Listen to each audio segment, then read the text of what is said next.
Hello and welcome to Clearview Television. We're reaching you live from Nigeria's capital city, Abuja. First, the headlines.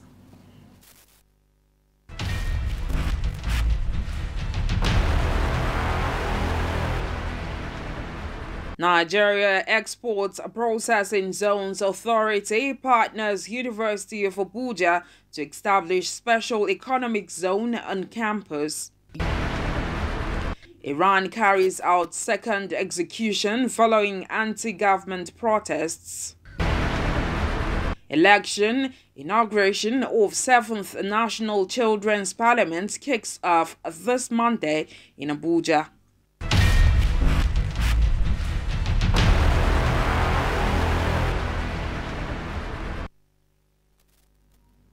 I am Nkiru Obuli with these and more. The Nigeria Export Processing Zones Authority, NEPZA, has pledged its readiness to partner the management of the University of Abuja to establish a special economic zone in the university to fast-track its development. Managing Director of NEPZA, Adesoji Adeshuba, made the promise when the Vice-Chancellor of the University of Abuja and his team, Professor Abdul-Rashid Naadla, paid a courtesy visit to the NEPZA headquarters in Abuja this Monday. Clearview TV's Imefonokon was there and now reports. The Vice-Chancellor of the University of Abuja, Professor Abdul-Rashid Naadla, said the essence of the establishment of a free zone scheme in the University of Abuja is to fast-track its development and make it one of the leading universities in Nigeria. We want to ask you and plead with you and work with you to set a free zone for export industry right on our campus. And we think if you do that, you are challenging every university in Nigeria to be proper university indeed. Our goals are intended at helping this nation and helping humanity. We want to mobilize young people towards the kind of development that will enable our nation to be competitive, that will allow them to create wealth, not only for themselves, but for the nation. Two things we will respectfully request the authorities to do for us. One, back us up, give us all your support to set up the special economic zone, and also be one of our marketing arms, because many investors within and outside Nigeria, when they come to you to talk to you, and you can help to be a channel for investment in our areas of interest. In its response, the Managing Director of the Nigeria Export Processing Zones Authority, Adesoji Adesukba, promised to partner with the university to set up a world-class free zone scheme that will be launched before the end of Buhari's administration. Within the period of this administration, we must launch that new free zone. NEPZA will partner with Abuja University to have the most modern free zone, 10 minutes to the airport, 25 minutes to downtown. We shall lead in partnership with the organized private sector to showcase that we can actually develop a free zone with our local talent and local capacity to be able to meet up with the standard that we see in other free zones like Dubai and what we are building in the Atlantic. The Nigeria Export Processing Zones Authority, NEPZA, establishes, licenses, regulate and operate highly efficient free zones by providing a highly competitive incentive scheme, excellent support facilities and services for the purpose of creating an enabling environment for export manufacturing and other commercial activities. Imefonokon reporting for Clearview Television. To Rivers State now, a special Thanksgiving service to dedicate its campaigns for the 2023 general elections has been held by the People's Democratic Party, PDP, in Rivers State. While speaking at the event, Governor Nyesom Wike says he or any other PDP member is not stopping any other parties from carrying out their campaigns. With the 2023 elections around the corner, Governor Wike warns the church against being used for selfish political gains. You say Nigeria is not right for Muslim ticket. I agree. But Nigeria is right for presidency to remain in one zone. Just look at the insult.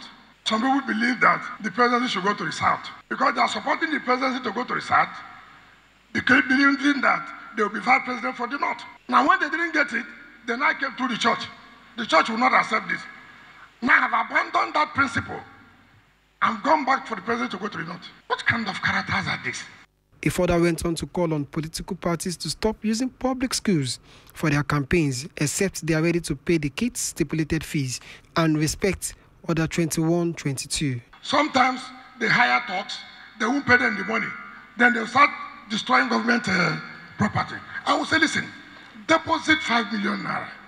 So that if there's any problem, we'll use that 5 million naira to ratify what you have damaged. The same thing applies to PDP. They have applied and they have paid the money. If PDP can pay, who will not pay? On the recent attack on the residence of a member of the PDP Presidential Campaign Council, Governor Wike advises those concerned to deal with the main issues and leave him out because he's not a violent person. Instead of you to tell your principal, look, this will be difficult for me, you are using excuses. They came to attack me, all kinds of things. I hear one second boss say, I sent them. Anybody who knows me know. I've never been violent. If I'm violent, I won't go to court. But we know those who planted killings in this state when they were secretary to government. But that killing will not happen again in this state. We will not give you the opportunity to try it again. In Governor Wike's message at the church service, where he led all party faithfuls ahead campaign, he believes the incoming administration will surpass his achievements. Our campaign is simple. If we have disappointed Rivers people, by now we would know. But Rivers people can say clearly that this administration has not disappointed them. And I don't think the next government coming will disappoint them. Rather, the next government coming will do better than what we have done. He, however, used the service to dismiss claims in the media that his administration is stifling opposition parties and preventing their campaigns. In the meantime, the presidential candidate of the People's Democratic Party, PDP, Atiku Abubakar, has promised to meet the demands of the Academic Staff Union of Universities, ASU, pay their backlog of salaries if he is elected president. ASU embarked on an 8-month strike, which ended in October. It has since been at loggerheads with the federal government over unpaid salaries, arguing that its members will make up for the lost time in the classroom. Atiku, however, gave the academics an assurance of clearing the backlog during his appearance at the People's Town Hall. 4 persons, including 1 policeman, have been killed in an attack that was repelled by the police on the headquarters of the Independent National Electoral Commission, INEC, along Port Harcourt Road in Owerri, the Imo State capital. The spokesperson for the Imo State Police Command, Mike Abatam, said that the gunmen, numbering over 10, came around 3 a.m. with petrol bombs and dynamites. He, however, said the hoodlums were confronted by security operatives who repelled the attack and killed 3 of the attackers. Abatam also said 1 of the attackers was arrested by the police and 3 vehicles used by the hoodlums were recovered. Parts of the building on the INEC premises was razed. The attacks on INEC offices nationwide have become disturbing as the 2023 elections draw nearer. Before this Monday attack, 2 other attacks have been recorded in Imo, in the Oru West local government area and the Olu local government area. Also in November, INEC office in the Izi local government area of Ebonyi State was set on fire by hoodlums. Offices of the Commission in Osun and Ogun states were also attacked by gunmen. Several permanent voter cards, PVCs, and other electoral items were destroyed in these attacks. INEC chairman Professor Mahmoud Yakubu has, however, assured Nigerians that the attacks on the offices of the electoral umpire won't affect the 2023 general polls. On the foreign scene, Iran says it has carried out a second execution linked to the anti-government protests engulfing the country.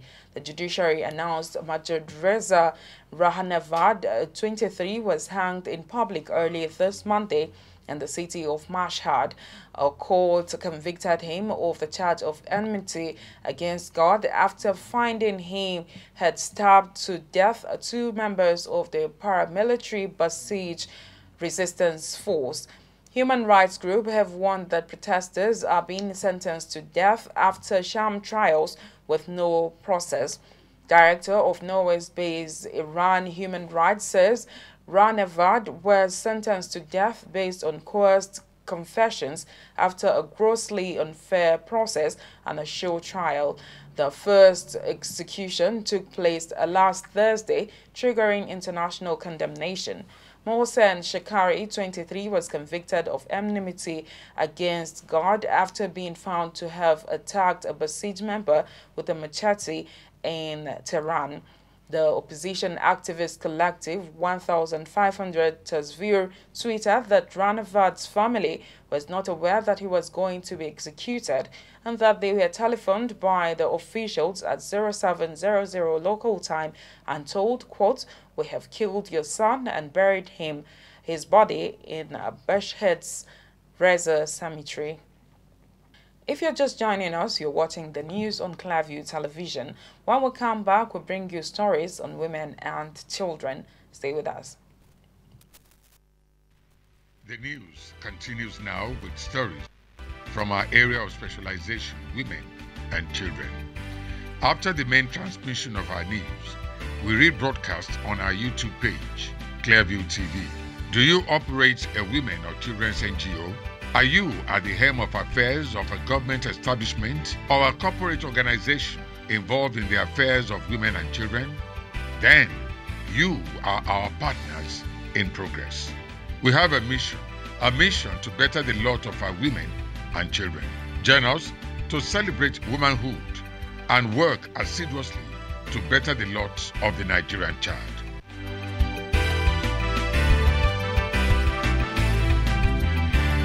This is our mission.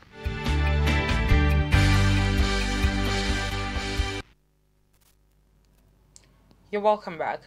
The Chief Legal Officer for the National Human Rights Commission, Lagos State, Barrister Chinyere Odibo, and some women health and rights activists have called for increased enlightenment on sexual and gender-based violence as the 2022 16 days of activism comes to a close.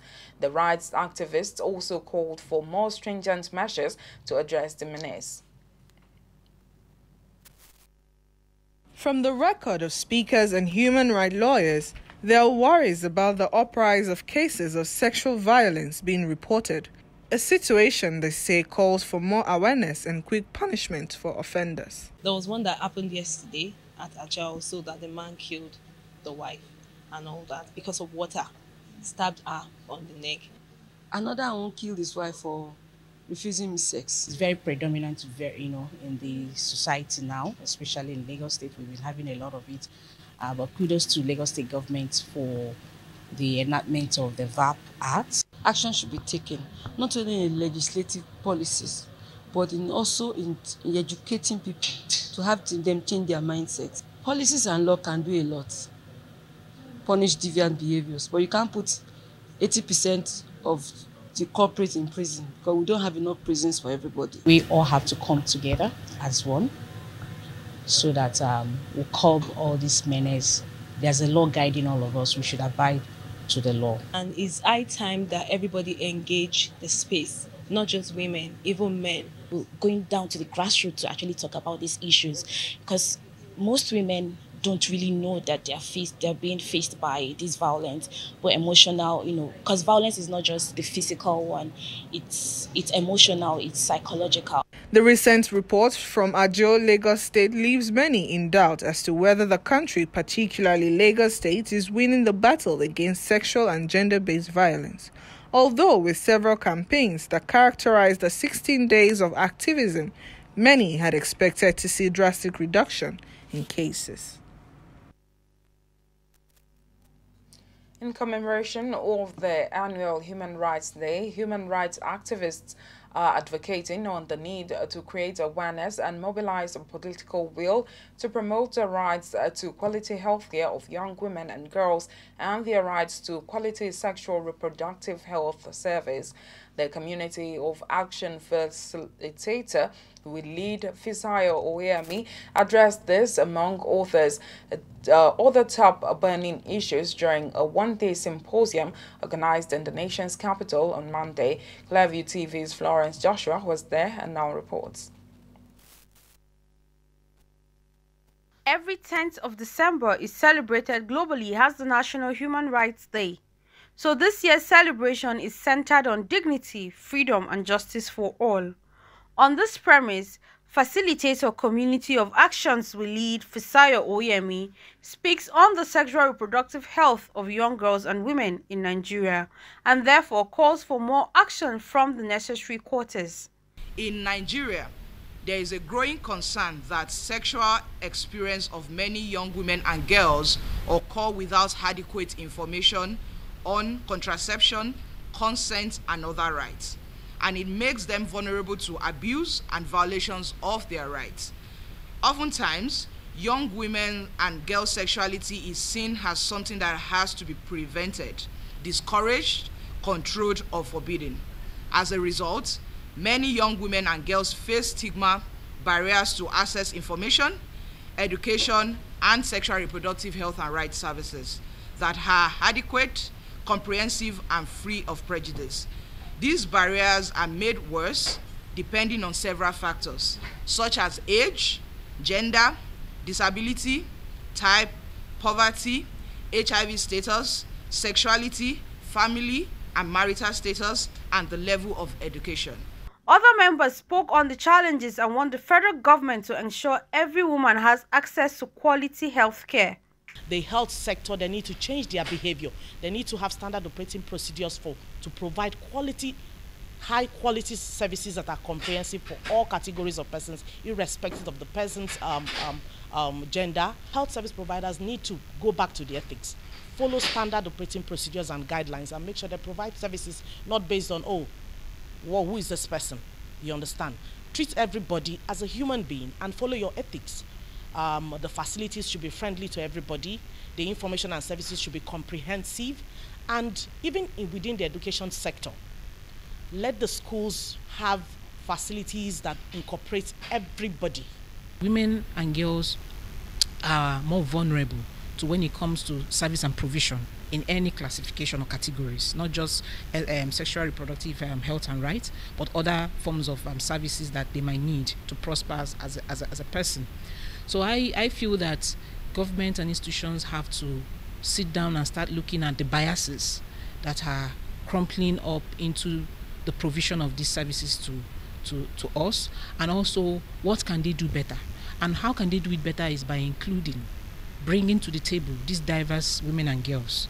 We Lead program is implemented by a community of action made up of 11 organizations with an aim of enhancing young women's sexual and reproductive health and rights.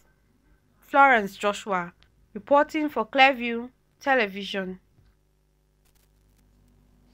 The Ministry of Women Affairs has kick-started the election and inauguration of the 7th National Children's Parliament this Monday in Abuja. Clearview TV's Gloria Atta was at the opening ceremony of the event and now reports.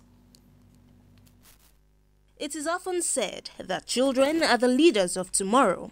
It is therefore necessary to provide a platform which gives them a voice and the opportunity to participate in discussions that foster their growth, development and well-being. The establishment of the National Children's Parliament in 2000 is one of such platforms that has given Nigerian children the opportunity to speak on issues affecting them, as well as inculcating them the value of dialogue and collective participation that would equip them for leadership roles. Following the end of the 6th National Children's Parliament inaugurated in May 2018, the Federal Ministry of Women Affairs has brought together children from 29 states across the Federation to participate in the election of principal officers of the 7th National Children's Parliament. Speaking at the event, the Permanent Secretary in the Ministry, Shehu Aliyu Shinkafi, said the ministry brought electoral officers from relevant institutions to ensure the conduct of free, fair and credible elections. He was represented by the Director Economic Services in the ministry, Idris Mohammed. We are all gathered to give you our support to elect your leaders, which shall provide leadership to your parliament for the next 3 years, as provided in the Constitution and Standing Order. Be rest assured that the process of conducting your election will be transparent, free and fair for all. You are here to be able to speak for the millions, hundreds and thousands of children you represent within your states. All right? So you are here to speak for the rights of those people, for those children who cannot speak for themselves. So we expect you to speak for their rights to education. We expect you to speak for their rights of survival, development, and also for their rights to be protected from any kinds of abuses and violences. The Director Child Development in the Ministry, Ali Andrew Madugu, said the Parliament has recorded significant achievements since its inception and expressed confidence that it would continue to help children in drawing the attention of relevant stakeholders on issues affecting them. They have made progress. I will give you an example. The outgoing Speaker of the Children's Parliament was with us last year in our defense of our ministry's budget at the National Assembly. And do you know what?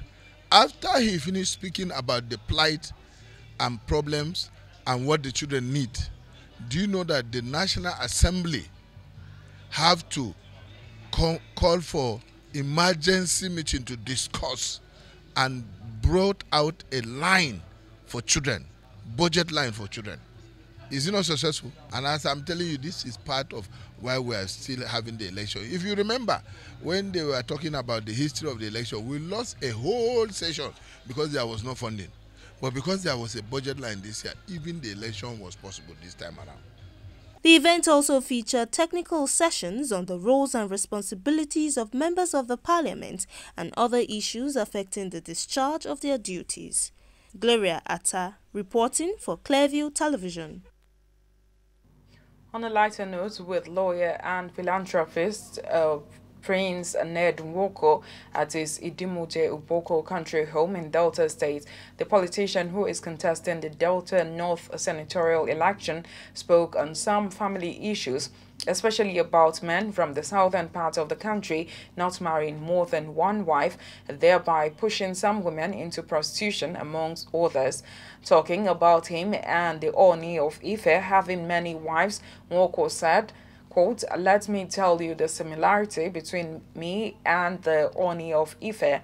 Apart from the both of us having more than one wife, my grandfather and his grandfather were both in the House of Chiefs in the Old Western region in the 1950s. They were part of the select few that went to London for the constitutional conferences.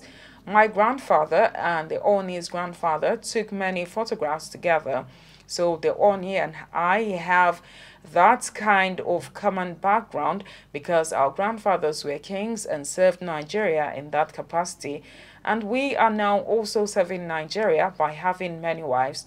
Woko strongly believes men who refuse to marry more than one wife contribute to immorality in the society, especially in the South, saying many women are out there on their own without husbands, especially in the southern part of the country, and there is a high level of prostitution. What some of our girls do to make ends meet is regrettable, and if our men emulate their northern counterparts by having more than one wife, that could probably change the situation. And that's the news. Before we go, a recap of the top stories.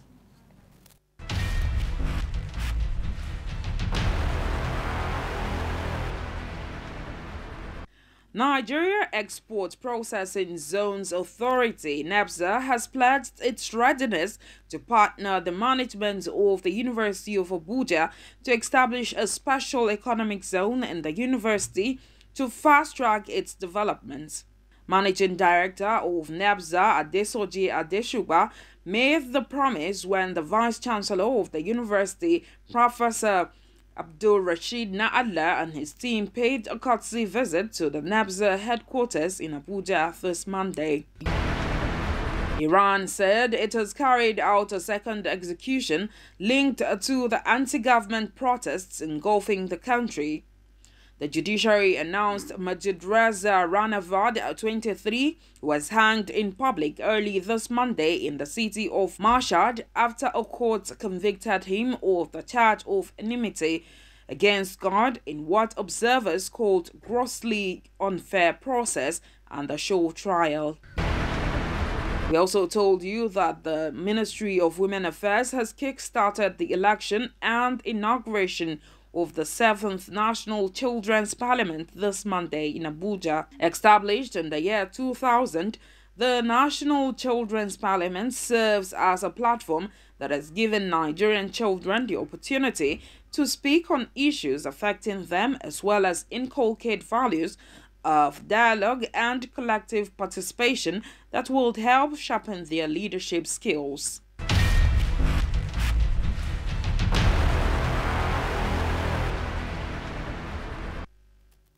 Remember to like us on Facebook, Clearview Television. Follow us on Twitter at Clearview Online. Follow us on Instagram at Clearview TV _ and you can also remember to subscribe to our YouTube channel, Clearview TV.